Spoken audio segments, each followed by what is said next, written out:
R সেই NDA যি মুছলমানৰ ওপৰত যি হাৰাশাস্তি যি অত্যাচাৰ যি চলাই আছে তেনেহ'লে এই NDAত লগত থকা মানুহজন আমাৰ মুছলমান মানুহৰ কাৰণে কি হ'ব পাৰে যে BTC এৰিয়াত যিমানখিনি BPF মানুহখিনি আছে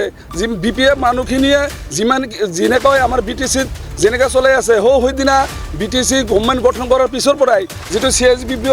CSB বোৰ্ডটো আমাৰ হাগ্ৰামা ছাৰে গঠন কৰিলে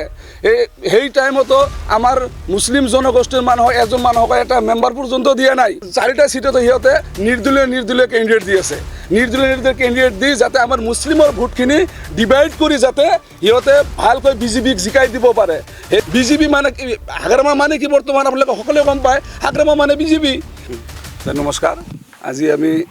আপোনালোকৰ থ্ৰুদি এটা কথা মেছেজ দিব খুজিছোঁ যে আমাৰ BTRৰ যিটো বৰ্তমান পৰিস্থিতি 2020 চনৰ পৰা আমাৰ চিফ ছাৰে যেনেকৈ আমাৰ BTCখন চলাইছিল আৰু সেই সময়ত যেতিয়া আমি 2025 যিটো ইলেকশ্যনটো হ'ল তেতিয়া আমাৰ মাইনৰিটি মানুহখিনিক আমাক যি হাগ্ৰামা বাহিনীয়ে যি আমাক ভেকুৱানা কৰিলে আমাৰ মাইনৰিটি মানুহক যেনেকৈ প্ৰতাৰণা কৰিলে চাওক 2025 চনত আমাৰ BTR ইলেকশ্যনৰ সময়ত আমাৰ চিফ যিজন আমাৰ প্ৰমোদ বড়ো ছাৰে যিমান ভালকৈ আমাৰ 5 বছৰ চলাইছিল তাৰ পিছতো আমাক যেনেকৈ এই BPFে মাইনৰিটি এৰিয়াৰ ভিতৰত সোমাই যেনেকৈ অপপ্ৰচাৰ কৰিছিল BJPত আমাৰ চিফ ছাৰে BJPৰ লগত এলায়েন্স কৰা থকাৰ সময়ত তেতিয়া সিহঁতে বাৰ এটা কথাই আমাক দোহাৰিছিল যে BJPয়ে আমাৰ মাইনৰিটিৰ মানুহখিনিক আপুনি গোৱালপাৰা কওক আপোনাৰ দুধনৈ কওক কৃষ্ণাত কওক সেইবিলাক এইখিনি এৰিয়াত আমাৰ চিফ ছাৰে নিজৰ লগত থাকি সিহঁতক উচ্ছেদ কৰা হৈছিল আজিৰ দিনত দেখক সিহঁতক আমাৰ মুছলিম মানুহখিনিয়ে ইমান ভালকৈ আদৰি লৈ যি সময়ত 28টা সিট জিকাই দি আজি BTCত পঠাই দিয়াৰ পিছতে সিহঁতে কি কৰিলে আমাৰ মুছলমান মানুহখিনিৰ ওপৰত ইমান এটা গাদ্দাৰী কৰিলে যি গাদ্দাৰী আমি সহ্য কৰিব পৰা নাই চাওক 28খন সিট পোৱাৰ লগে ৰাতিৰ ভিতৰতে সিহঁতে কি কৰিলে BJPৰ হাত ধৰি BJPক লৈ গভৰ্ণমেণ্টখন গঠন কৰিল আজিৰ দিনত আমাৰ মুছলমান মানুহখিনি এনেকুৱা অৱস্থাত ভুগি আছে যিটো আমাৰ পৰিস্থিতি আমাৰ এৰিয়া আমাৰ BTCৰ যে 26টা জনগোষ্ঠী আছে জনগোষ্ঠীৰ মানুহবিলাকে বহুত ভালকৈ অনুতপ্ত হৈ আছে তো আমি আহ্বান জানাম আপোনালোকৰ জৰিয়তে আহ্বান জানাম যে আমি আমাৰ এই BTC এৰিয়াৰ মানুহখিনিক আজিৰ দিনত এটা কথা হৈ আছে আপুনি চাব যেতিয়া সিহঁতে এলায়েন্স BJPৰ লগত কৰিল NDAৰ লগত কৰিল হাগ্ৰামা চৰকাৰে বা হাগ্ৰামা নিজে আজিৰ দিনত মিডিয়াৰ আগত ডাইৰেক্ট কৈ আছে আমি বৰ্তমান আমাৰ BPF আমি নহয় আমি ডাইৰেক্ট NDAহে কৰি আছোঁ আজিৰ দিনত BPFটো বোলে শেষ হৈ গৈছে আৰু সেই NDA যি মুছলমানৰ ওপৰত যি হাৰাশাস্তি যি অত্যাচাৰ যি চলাই আছে তেনেহ'লে এই NDAত লগত থকা মানুহজন আমাৰ মুছলমান মানুহৰ কাৰণে কি হ'ব পাৰে এইটো আমালোকক সকলোৱে অনুতপ্ত কৰিব লাগিব আৰু এটা কথা আছে আপোনালোকে ভালকৈ দেখক যে BTC এৰিয়াত যিমানখিনি BPF মানুহখিনি আছে BPF মানুহখিনিয়ে যেনেকৈ আমাৰ BTCত যেনেকৈ চলাই আছে সেইদিনা BTC গভৰ্ণমেণ্ট গঠন কৰাৰ পিছৰ পৰাই যিটো CSB বোৰ্ডটো আমাৰ হাগ্ৰামা ছাৰে গঠন কৰিলে সেই টাইমতো আমাৰ মুছলিম জনগোষ্ঠীৰ এজন মানুহক এটা মেম্বাৰ পৰ্যন্ত দিয়া নাই আমাৰ মুছলমান মানুহক কিমান ভাল পায় হাগ্ৰামা গভৰ্ণমেণ্টে এইটো আমাৰ অনুতপ্ত হ'ব লাগিব তাৰপিছত আমি এটা কথা ক'ব বিচাৰিছোঁ যে হাগ্ৰামা এতিয়া যিটো আৰু ভেকুৱানা কৰি আছে এইটো আপোনালোকে ভালকৈ চাব যি ভেকুৱানা কৰি আছে আজিৰ দিনত 11টা সিট BJPক এৰি দি 4টা সিট BJPক এৰি দি 11টাত সিহঁতে ইলেকশ্যন খেলি আছে আৰু আমি দেখিবলৈ পাইছোঁ যে এই 11টা নহয় সিহঁতে 11টা দি পিছত আমাৰ মুছলিম মানুহৰ ভোটখিনি ডিভাইড কৰিবৰ কাৰণে সিহঁতে বাকী যিটো 4টা সিট আছে সেই 4টা সিটতো আপুনি 19 নম্বৰ থুৰিবাৰীতে আপুনি দেখিলে গম পায় 4টা সিটতো সিহঁতে নিৰ্দলীয় কেণ্ডিডেট দি আছে নিৰ্দলীয় কেণ্ডিডেট দি যাতে আমাৰ মুছলিমৰ ভোটখিনি ডিভাইড কৰি যাতে সিহঁতে ভালকৈ BJPক জিকাই দিব পাৰে সেই হিচাপত মই আমাৰ মুছলিম মানুহক আমি আমাৰ নাঙলভাঙা এৰিয়াৰ পৰা আপোনালোকক আমি নাঙলভাঙা প্ৰাইমাৰী হিচাপত আপোনালোকক এটা কথা ক'ব বিচাৰিছোঁ, আপোনালোকে বিজেপিৰ কথা বা এই হাগ্ৰামাৰ কথাত ভুল নাযাব। আপোনালোকে যদি হাগ্ৰামাৰ কথাত ভুল যায় তেনেহ'লে আমাৰ মুছলিম মানুহৰ কাৰণে বহুত এটা বিপদজনক যে সময় আমাৰ কাৰণে আহি আছে, এটি স্পষ্টকৰণ। বিজেপি মানে কি, হাগ্ৰামা মানে কি বৰ্তমান আপোনালোকে সকলোৱে গম পায়, হাগ্ৰামা মানে বিজেপি, আৰু বিজেপিৰ লগত এলায়েন্স কৰি আছে, এইটো আমি সকলোৱে দেখি আছোঁ। তো আমাৰ মুছলমান মানুহখিনি মোৰো একটা বিশ্বাস আছে, আশা আছে। আমিও আজি গাঁৱে ভূঞে ঘূৰিছোঁ, চাইছোঁ, এৰিয়াবিলাকে চাইছোঁ। আমি মুছলমান মানুহে এইবাৰ বিজেপিক ভোট নিদিয়ে, বিজেপিক ভোট নিদিয়ে, এইটো একেবাৰে 100% হৈ গৈছে। আৰু আমাৰ মানুহ, আমি মুছলিম মানুহখিনিয়ে যদি আমি একগোট হ'ব পাৰোঁ, আমি মুছলিম মানুহখিনি যদি একগোট হ'ব পাৰোঁ, তেনেহ'লে আমাৰ BTCৰ যিটো শান্তি, যিটো আমাৰ চিফ ছাৰে প্ৰমোদ বড়ো যে আছিল, আমাৰ প্ৰমোদ বড়ো ছাৰে যিমানখিনি শান্তি 5 বছৰত চলাইছিল, আমি এইটো শান্তি যদি আমি অসমত যদি দিছপুৰত যদি আমি আমাৰ কেণ্ডিডেটখন, আমাৰ যিখন আমাৰ 15টা কেণ্ডিডেট আছে, আমি যদি জিকাই দি দিছপুৰ পঠাই দিব পাৰোঁ, পঠাই দিয়াৰ পিছত আমি কংগ্ৰেছৰ লগত চৰকাৰো গঠন কৰিব পাৰিম। আমাৰ বিজেপিৰ দৰকাৰ নহ'ব, আৰু বিজেপিৰ দৰকাৰ মানে এতিয়াও নাই আমালোকৰ। সেইকাৰণে আমি আপোনালোকৰ এই সাংবাদিক বন্ধুসকলৰ জৰিয়তে ক'ব খুজিছোঁ, আমাৰ মুছলিম ভাইখিনি, আমাৰ মুছলিম এৰিয়া যিমানখিনি ভাই বন্ধু আমাৰ আছে, ভোটাৰছবিলাক আছে, যাতে এই মানুহখিনি যাতে BPFৰ কথাত ভুল নাযায়, বিজেপিৰ কথা যাতে ভুল নাযায়। BPFক ভোট দিলেও বিজেপিয়ে পাব, আৰু বিজেপিক ভোট দিলেও BPFেই পাব। সেইকাৰণে আমি যিমান পাৰোঁ আমি চেষ্টা কৰিম যাতে আমাৰ প্ৰমোদ বড়ো ছাৰে আমি আৰু ভালকৈ ভোট দি জিকাই দি আমি দিছপুৰ পঠাব পাৰোঁ, আমাৰ মুছলমান মানুহখিনি যাতে আমি শান্তিটো ঘূৰাই আনিব পাৰোঁ। আমাৰ BTRৰ যিটো আমাৰ অশান্তিকৰ পৰিৱেশ যেতিয়া কৰিছে বৰ্তমান দিনত, আপুনি সিদিনাৰ কথা কওক, 5 মাহ হৈছে গভৰ্ণমেণ্টৰ, সেইদিনা আপোনালোকে চাওক কোকৰাঝাৰত মাজমজিয়াত ইমান ডাঙৰ এটা মছজিদ, ইমান ডাঙৰ এটা মছজিদ, সেই মছজিদখন আমাৰ ইয়াতে মিডিয়াত মই চাইছোঁ, ইয়াত কেইজনমান মানুহে বাৰ বাৰ কৈছিল মছজিদ ভাঙক, মছজিদ ভাঙক, এনেকৈ বাৰ বাৰ শব্দ শুনা গৈছে, আৰু মানুহজনৰ মুখৰ পৰা হৈছে। এইটো আমি ভালকৈ অনুতপ্ত কৰিছোঁ আৰু দেখিছোঁ। এই মানুহখিনিক আজিলৈকে এই গভৰ্ণমেণ্টে, এই BPF গভৰ্ণমেণ্টে আজিলৈকে একজন কালপিটকো ধৰা নাই, আজিলৈকে সেইলোকে একজন মানুহক ধৰি বা শাস্তি দিছে, এনেকুৱা কোনো পৰিস্থিতি কৰা নাই। সেইদিনা চাওক আপোনাৰ শ্ৰীৰামপুৰ গেটত যি বস্তু আমাৰ মানুহে নাখায়, যি আমি মুছলমান মানুহ যিখিনি আমি সহ্য কৰিব নোৱাৰোঁ, সেইখিনি এৰিয়াত, এই শ্ৰীৰামপুৰখিনি এৰিয়াত আপোনালোকে আমাৰ মানুহখিনি যেতিয়া গাড়ী এটাকৈ গাড়ী চাৰ্জ চাৰ্জ কৰাৰ পিছত যেতিয়া শুনিছে মুছলমান মানুহ, তেতিয়াই সিহঁতে বেয়াকৈ ব্যৱহাৰ কৰিছে, এমনকি গাহৰি মাংস পৰ্যন্ত খুৱাব বুলি কৈছিল। আৰু সেইকাৰণে আমি মুছলমান মানুহখিনিক আমি বিনম্ৰভাৱে অনুৰোধ জনাম যাতে আপোনালোকে কোনো পধ্যেই এই BPFৰ কথাত ভুল নাযায়, BPFৰ কথাত ভুল যায় আপোনালোকে যাতে নাঙলৰ ছবিটোত ভোট নামাৰে। আপোনালোকে আমাৰ যিটো চৰকাৰে যিটো ভাল কৰি চলাইছিলে আমাৰ 5 বছৰত, সেই চৰকাৰক যাতে আমাৰ ভোটটো দিয়ে, এইখিনি আমি সকলো আমাৰ মুছলিম ভাইসকলৰ ওচৰত আমি আহ্বান জনালোঁ। যিটো 19 সমষ্টিত যিকোনো ৰঞ্জিত বসুমতাৰী UPPৰ দলৰ কেণ্ডিডেট হয়, কেনেকুৱা সাজু হৈ আছে আপোনালোকে যে ৰঞ্জিত বসুমতাৰীক ভোট দিব? আপোনালোকে চাওক, ৰঞ্জিত বসুমতাৰী ছাৰে এজন দিল খোলা মানুহ, সি আচলতে উচিত কথাটো ভাল পায়, সি আচলতে যিটো সত্য কথা এই কথাটো কোৱাটো ভাল পায় সি, যাৰ কাৰণে ৰঞ্জিত বসুমতাৰী ছাৰক আমাৰ মানুহখিনি নিজিকালে। আৰু যিখিনি কথা ৰঞ্জিত বসুমতাৰী ছাৰে আমাক কৈছিল আমাৰ BTC ইলেকশ্যন, সেই সময়ত ৰঞ্জিত বসুমতাৰীৰ কথাবিলাক এতিয়া অক্ষৰ লাগি গৈছে, এতিয়া সেই কথাখিনি সত্য হৈ গৈছে। আৰু সেই ৰঞ্জিত বসুমতাৰী সেইকাৰণে আমাৰ মাইনৰিটিৰ যিটো এৰিয়া আছে, আমাৰ নাঙলভাঙা প্ৰাইমাৰী যিটো আছে, নাঙলভাঙা প্ৰাইমাৰীৰ আমাৰ 90% মানুহে আমাক ৰঞ্জিত বসুমতাৰী ছাৰক খুজি আছে। আমি ভাবোঁ আমাৰ নাঙলভাঙা যিটো এৰিয়া আছে, যিমানখিনি আমাৰ মাইনৰিটি ভোট আছে, তাৰ পৰা 80+ ভোট আমি ইনশাল্লাহ আমি ৰঞ্জিত বসুমতাৰী ছাৰক দি আমি আমাৰ যিটো কেণ্ডিডেট, সেই কেণ্ডিডেটক আমি জিকাই আমি দিছপুৰত আমি ৰঞ্জিত ছাৰক পঠাম। তুলিবাৰৰ যোনটো MCLA হলিলুৰ ৰহমানে BPF এৰি নিৰ্দলীয় খেলিবলৈ চেষ্টা কৰিছে। আপোনালোকে চাওক, এইবিলাক হাস্যকৰ কথা, এইবিলাক এটা হাস্যকৰ কথা। যি জেগাত BJPয়ে আৰু BPFে বুজাবুজি কৰি ডাইৰেক্ট এলায়েন্স, আপোনালোকে চাই মিডিয়াত ডাইৰেক্ট আজিৰ দিনতো হিমন্তই কৈ আছে, আমাৰ CM ছাৰে কৈ আছে, বাৰ কৈ আছে, ক'লে আমি UPPলে ইয়াতে 15টাত ইলেকশ্যন খেলিব, আমাৰ এলায়েন্সটো হ'ল আমাৰ BPFৰ লগত, BPF আৰু আমি BJP এক লগত আমি এলায়েন্স আমি কিবা খেলিম। সেই জেগাত আপুনি চাওক, থুৰিবাৰ নিচিনা জেগাত আপুনি 19 নম্বৰ যিটো বিজনী আপুনি ভাবিব, এই জেগাত আগত অজয় কেণ্ডিডেট আছিল, অজয় 5 বছৰ গভৰ্ণমেণ্ট চলালে, অজয়ৰ 5 বছৰ গভৰ্ণমেণ্ট চলোৱাৰ পিছত অজয়ৰতো কোনো মাইনাছ নাছিল না, তাৰপিছতো যি একজন নেতা অৰূপ কুমাৰ দে ফকৰিগেৰৰ MCLA আছে বা EM হৈ আছিল, সেই অৰূপ কুমাৰ দে বিজনীতে টিকেটটো দিলে। তাইতো একটা কিবা মানুহ, তাইতো কেৰেক্টাৰ লুজ মানুহ একজন। এই ফকৰিগেৰামত থকা MCLA বা অৰূপ কুমাৰ দে, সি আমি নিউজত বহুত পাইছোঁ, সি কেৰেক্টাৰ লুজ। তাক আনি বিজনীতে দিলে। অজৰ কিবা দোষ আছিল মই সেইটো নাজানো, কিন্তু তাতে যেতিয়া দেখা গ'ল বোলে তাতে কেণ্ডিডেটখন আমি সলনি কৰিলোঁ, এজন কেৰেক্টাৰ লুজ এজন MCA এজন নেতাক আনি তাকে টিকেট দি দিলোঁ, তাতেতো 100% হাৰিব। এতিয়া খলিলৰ ছাৰক কি কৰিলে, মাইনৰিটি ভোটখিনি মেনেজ কৰিবৰ কাৰণে, আমাৰ যিখিনি মাইনৰিটি ভোট আছে এইখিনি মেনেজ কৰিবৰ কাৰণে তাক ইণ্ডিপেণ্ডেণ্ট কেণ্ডিডেট দি দিলে। আপোনালোকে গম পায় যোৱা ইলেকশ্যনত BPFে 90% বা 80%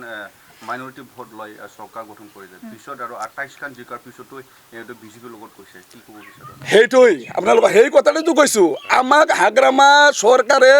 ইলেকশ্যনৰ আগত আমাৰ নিচিমাটো চাওক, নিচিমা জেমছ বসুমতাৰী কেণ্ডিডেট আছিল। এই নাঙলভাঙা যেতিয়া মিটিং কৰিছিল তেতিয়া ষ্টেজত থিয় হৈ হাগ্ৰামা বাৰ কৈছিল,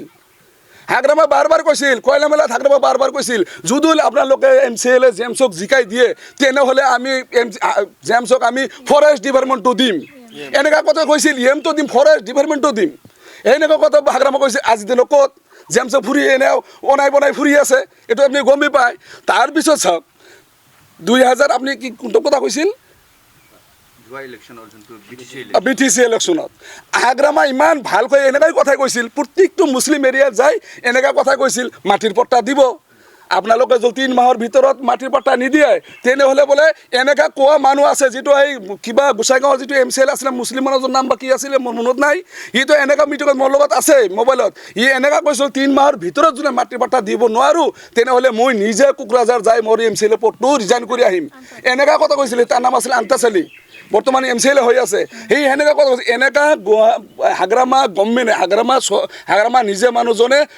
যিমানখিনি মাইনৰিটি এৰিয়াত ঘূৰিছিল সেই এৰিয়াখিনিত কৈছিল আমি গভৰ্ণমেণ্ট অহাৰ লগে লগে আপোনালোকক 2-3 মাহৰ ভিতৰত মাটিৰ পট্টা দিম। ক'ত দিল মাটিৰ পট্টা আপুনি দেখাওক, কেইটা মাটিৰ পট্টা দিছে?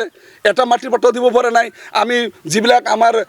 ইউথবিলাক আছে সিহঁতক আমি 2 লাখ টকা দিম। কেইজনক দিছে আপুনি কওক? আজি যি কেইজনক দিছিল, কেইজনমানক চেক দিছিল, 1,90,000 ঘূৰাই দিব লাগে। চাওক, তাতেতো তুমি 2 লাখৰ ভিতৰত 1 লাখটো এনেও লোনেই হয়, তাৰ ভিতৰত 1,90,000 ঘূৰাই দিব থাকিলে কিমান থাকিব? সিহঁতৰ 90,000 ঋণহে থাকিল, যি পইচা এইটো পাল, ইয়াৰ 90,000 ঋণহে হৈ থাকিল, দিব পৰা নাই। আপোনাৰ যিবিলাক আমাৰ মুৰব্বীবিলাকক, আমাৰ বয়সস্থ মানুহবিলাকক 10,000 দিব কথা আছিল, কেইটা দিছে? আপোনালোকে অলপ BTC ঘূৰি পেলাই চাওক, আপুনি 26টা জনগোষ্ঠী ঘূৰি পেলাই চাওক, এটাতো আপুনি দিব পৰা নাই সিহঁতে। তো সিহঁতৰ যিবিলাক কাহানী আছিল, সিহঁতে যি কাহিনী কৰি আমাৰ মুছলমান মানুহখিনিক ঠকাইছিল, আৰু তাৰ পৰিণাম আপুনি চাওক, সিহঁতক আমাৰ মুছলিম এৰিয়াত হিয়া ভৰি ভোট দিছিল।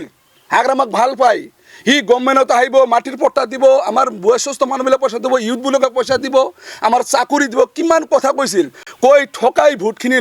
লোৱাৰ পিছত সিহঁতে যেতিয়া BTC পাল তেতিয়া ৰাতিয়ে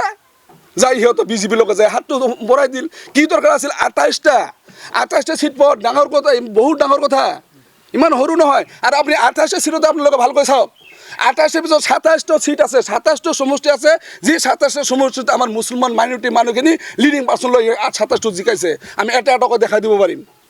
আমি বৰ্তমান দেখিবলৈ পাইছে BPFৰ যোনটো লিডাৰ কেইটামানে BPF এৰি নিৰ্দলীয় খেলিবলৈ আৰম্ভ কৰিছে। এইটো বিজ্ঞাপনা, সেইটোতো আপোনালোকে এইটোতো কৈছোঁ মই, হাস্যকৰ কথা হ'ল। এইটো এটা বিজ্ঞাপনা। তাৰমানে এইখিনি এৰিয়াত তাৰমানে সিহঁততো জানেই, সিহঁততো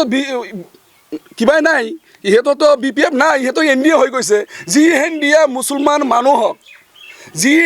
মুছলমান মানুহক হিমন্ত কালি পৰহিতো কথা কৈছিল, সেইদিনাও কৈছিল, ক'লে আমি যদি এইবাৰ গভৰ্ণমেণ্ট আনিব পাৰোঁ, দিছপুৰত বহিব পাৰোঁ, তেনেহ'লে ফাৰ্ষ্ট আমাৰ যিটো মিটিংটো হ'ব তেতিয়া আমি UCC লৈ আহিম। এইটো মুছলমান মানুহে যদি নুবুজে, সতৰ্ক হ'ব লাগিব। ফাৰ্ষ্ট যিদিনা সিহঁতৰ কিবাটো কেবিনেটটো হ'ব তেতিয়া UCC লৈ আহিব বুলি এটা কথা কৈছে হিমন্ত, আপোনালোকে মনত ৰাখিব। আৰু ছেকেণ্ড কথা হ'ল, সি এতিয়া 1.5 লাখ বিঘা মাটি খালী কৰিলে অলৰেডি আমাৰ মুছলমান মানুহখিনিক ডাইৰেক্ট কৈ আছিল, ডাইৰেক্ট আপোনালোকে গম পায়। আৰু যেতিয়া সি আৰু চিফ মিনিষ্টাৰ হ'ব তেতিয়া 5,000 বিঘা খালী কৰিব বুলি হিমন্ত বাৰ কৈ আছে। এই কথাখিনি আমাৰ মুছলমান মানুহ উপলব্ধি আজিলৈকে কৰিছে। আজিৰ দিনত সকলোৰে হাতত এণ্ড্ৰইড মোবাইল ফটো আছে, এইবিলাক মানুহে জানে। সেইদিনা দিলীপ শইকীয়াই কি কৈছে? সেইদিনা দিলীপ শইকীয়া BJPৰ যিজন প্ৰেচিডেণ্ট হয়, সেইদিনা দিলীপ শইকীয়াই ক'লে আমি যদি গভৰ্ণমেণ্ট আমি BTCত লৈ আহিব পাৰোঁ তেনেহ'লে আমি BTCটো উচ্ছেদ কৰিম, কিন্তু এই বংগমূলে মুছলমানক মাত্ৰ কৰিম বাকী মানুহখিনিক নকৰিম এনেকুৱা কথা দিলীপ শইকীয়াৰ মুখৰ পৰাও কৈছে আপুনি কাক বিশ্বাস কৰিব সেইদিনা আহিল অমিত শ্বাহ আহিল গুৱাহাটীৰ মিটিঙত কি কৈ গ'ল অমিত শ্বাহতো এই কথাটো কৈ গৈছে অমিত শ্বাহে এক কথা কৈ গৈছে আমি গোৱালপাৰা মুছলিম মুক্ত গোৱালপাৰা বনাম মিয়া মুক্ত অসম বনাম এইবিলাক কথা আমাৰ মুছলমান মানুহে জানে মুছলমান মানুহৰ মাথা সোমাই গৈছে মুছলমান মানুহে অলৰেডি ইমান বুৰ্বক নহয় মুছলমান মানুহে বহুত ভালকৈ বুজে এইবাৰ এইটোৰ প্ৰতি উত্তৰ আমি আপোনালোকক আজি জানি ৰাখক যদি আমি এইটোৰ প্ৰতি উত্তৰ দিলে এইবাৰ যিটো আমাৰ বিধানসভা ইলেকশ্যন আছে এইটো ইলেকশ্যনত আমাৰ মাইনৰিটি মানুহখিনি একদম উচিত জবাবটো এই ইলেকশ্যনত এই ইভিএমৰ জৰিয়তে যে ভোট টিপি ইভিএম টিপি আপোনালোকে ভালকৈ দেখি থাকক এই উত্তৰটো পাই আছে হাগ্ৰামা গভৰ্ণমেণ্টে তাৰ আগত বিপিএফ দলে বেকাৰ চেংৰা আৰু চেংৰিবিলাকক দুই লাখৰ বগাইছে আৰু কাৰোবাৰ ষ্টুডেণ্টবিলাকক 10,000 পইচা দিছিলে আপোনাৰ ইয়াত কেনেকুৱা পাইছে শুনক এইটোতো এটা কথা এইটো সিহঁতৰ একটা পলিচি আছিল তাৰমানে যেনেকুৱা কথাটো কৈছে এনেকুৱা কথা কৈ ভোটটোহে ল'ব কথা আছিল সিহঁতে আমাৰ এৰিয়াত আপোনালোকে আমি আপোনালোকক ক'ম আমাৰ নাঙলভাঙা প্ৰাইমাৰী 12টা গাঁও আছে 12টা গাঁৱত আপোনালোকে প্ৰত্যেকখন গাঁৱত ঘূৰি ফুৰক যদি এই 12টা গাঁৱত যদি 11টা গাঁৱত যদি ক'ব পাৰে ক'লে আমাৰ তাতে 1 টকা আহিছে যদি ক'ব পাৰে 12টা গাঁৱৰ ভিতৰত যদি আপুনি 12টা গাঁৱত ঘূৰি ফুৰক যদি ক'ব পাৰে 11টা গাঁৱত আপোনালোকে ঘূৰিব ইহঁতে এটা গাঁৱত একজন দুজন দিয়াটো এটা স্বাভাৱিক কথা একজনক দিছে দিয়াৰ পিছত কি কৰিছে ইয়াতে 2 লাখ দিয়াৰ পিছত কি কৰি আছে তাৰ পৰা 1,90,000 ৰিটাৰ্ণ লৈ আছে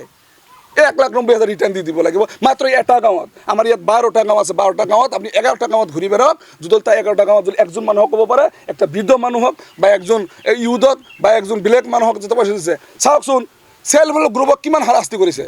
চাওক আজিৰ দিনত যিমান মানুহক চেক দিছে যিমানবিলাক মানুহক চেক আজিৰ দিনত দিছে এইখিনি সকলো মানুহে ক'ব পাৰিব নেকি আপোনালোকে মহিলাবিলাকক সুধিব কেইজন মানুহৰ পইচাটো আজিলৈকে বেংকত সোমাইছে চেক কি বস্তু আমি নাজানো নেকি চেক এটা কিমান টাইম এইটো কিবা কৰিব লাগে এইটো আমি নাজানো নেকি কিমান টাইম পিছত চেকৰ পইচাটো সোমাই এইটো আমি নাজানো নেকি এইটো এটা ভিক হোৱা নাই ইলেকশ্যনৰ কাৰণে সিহঁতে যে ঠগবাজ হাগ্ৰামা যে ঠগবাজ হাগ্ৰামা যে ঠকুৱা মানুহ হাগ্ৰামা যে একজন এই কি চকুৰালি এইটো সকলোৱে গম পায় তাৰ কথাবিলাক চাবচোন কোনো ভেলু আছে নেকি ভেলুলেছ কথা হাগ্ৰামাৰ যিবিলাক কথা এইবিলাক ভেলুলেছ যিবিলাক কথাবিলাক আমাৰ সৰু সৰু ল'ৰা ছোৱালী কৈ ফুৰে এনেকুৱা কথাই সি কৈ থাকে ইয়াৰ নিচিনা মানুহক যেনেকুৱা মানুহক বিশ্বাসত লৈছিল 17 বছৰতো কি কৰিছে আপোনালোকে জানে আৰু ইয়াক যে যেনেকৈ মানুহে এবাৰ বিশ্বাসত লৈছিল ইয়াৰ ভাগ্যটো ভাল আছিল কিন্তু ইয়াৰ পচাই দিলে প্ৰমোদ বড়োক গাদী লবি বুলি কৈছে যেটো এনডিএ লিডাৰসকলে এইটো শুনক কোনে গাতি লুবি নহয় এইটোতো আমাৰ প্ৰমোদ বড়ো চালক ক'ব পাৰে সেইদিনা আপুনি কোকৰাঝাৰ চাওকচোন হাগ্ৰামাই কি কৈছিল কওক হাগ্ৰামাক যেতিয়া শিউলি বৰ্মা ইলেকশ্যন খেলিব বুলি কৈছিল যেতিয়াই শিউলি বৰ্মা ইলেকশ্যন খেলিব বুলি কৈছিল তেতিয়া হাগ্ৰামাক কোৱা নাই হাগ্ৰামা মিডিয়াত ভালকৈ কৈছে ক'লে মোৰ ফেমিলিয়ে মোৰ ৱাইফে ইলেকশ্যন নিখিলে আৰু যেদিনা সি এপ্লিকেশ্যনটো দিলে সেইদিনা কি কৈছিল মিডিয়াৰ আগত সেইদিনা হাগ্ৰামা কৈছিল ক'লে এপ্লিকেশ্যন দিলে সি ৰাজনীতিক হৈ গ'ল নেকি টিকেটটো পাওকচোন আগত কোৱা নাই জানো নিশ্চয় কৈছিল কোৱাৰ পিছত যেদিনা ডিক্লেয়াৰটো দিলে কোকৰাঝাৰত 1 নম্বৰত শিউলি মহিলালীৰ নামটো আহি গ'ল সি গাতি লবি নহয় হাগ্ৰামা গাতি লবি নহয় হাগ্ৰামাৰ খোল খালে যিটো আছে মুনমুন বৰ্মা সি কি কওকচোন এইবিলাক কথা কৈ মানুহক অপপ্ৰচাৰ কৰি লাভ নাই আমাৰ দৰকাৰ আছে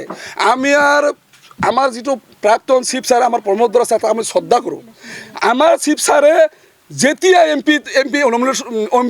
খেলিছে কোৱাৰ আপোনালোকে ভালকৈ জানে CM নিজে মুখত কৈছে আমাৰ কোনো ছাপোৰ্ট লোৱা নাই আপোনালোকে ভালকৈ জানে ইউডিৰ পৰা 3জন MLA লৈ যিটো আমাৰ 10জনৰ স্বাক্ষৰ কৰিব লাগে আমাৰ 7জন আছে আৰু 3জন আমাৰ ইউডিৰ পৰা কেণ্ডিডেট ইউডিৰ পৰা 3জন MLA স্বাক্ষৰ কৰি আমাৰ নমিনেশ্যনটো দাখিল কৰিছে এইটো আপোনালোকে গম পায় তেনেহ'লে আমাৰ এমপিৰ দৰকাৰ আছে বিটিচিখন ডেভেলপ কৰিব গ'লে এমপি দুটা এইটো ভাগ্যৱান ক'ব লাগিব বিটিচিবাসী ৰাইজে 26টা জনগোষ্ঠীয়ে ভাগ্যৱান ক'ব লাগিব হে প্ৰমোদ বড়োৰ দিনত তিনিটা এমপি আমি দুজন আমি ৰাজ্যসভা লোকসভা 3টা এমপি আমি প্ৰমোদ বড়োৰ দিনত আহিছে এইটো আমাৰ